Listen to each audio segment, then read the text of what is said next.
So ഇന്നത്തെ video എടുക്കാൻ ഞാൻ ഒത്തിരി എക്സൈറ്റ്മെന്റിലാണുള്ളത്. കാരണം ഇപ്പം നമ്മൾ എല്ലാവരും മുമ്പിൽ ട്രെൻഡിങ് ആയിക്കൊണ്ടിരിക്കുന്നത് കുനാഫ ചോക്ലേറ്റ് ആണ്. ഞാൻ അൺബോക്സ് ചെയ്യാൻ പോകുന്നത്. രണ്ടടായി ഞാൻ ഒത്തിരി ഇതിലിരിക്കട്ടെ ഇത് അൺബോക്സ് ചെയ്യാൻ. ഇപ്പം ഫുള്ള് ഇത് ട്രെൻഡിങ് ആണ്. അപ്പം നമുക്കിത് അൺബോക്സ് ചെയ്യാം.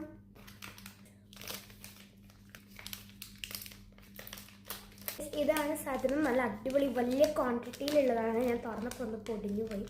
നമുക്കൊന്ന് ടേസ്റ്റ് ചെയ്യാം. വാവ്, നൈസ്. ഇത് കഴിക്കാം.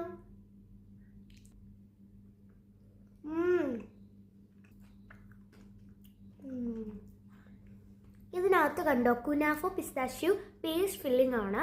ടോപ്പിലായിട്ട് മിൽക്ക് ചോക്ലേറ്റ് ആണ്. നല്ല ടേസ്റ്റ് ഉണ്ട് കേട്ടോ. രണ്ടും കൂടെ മിക്സ് ആകുമ്പോഴത്തേക്ക് ഒത്തിരി ഇഷ്ടപ്പെട്ടു. അപ്പോൾ ഇന്നത്തെ വീഡിയോ ഇത്രയേ ഉള്ളൂ. അപ്പോൾ എല്ലാവർക്കും ബൈ ബൈ.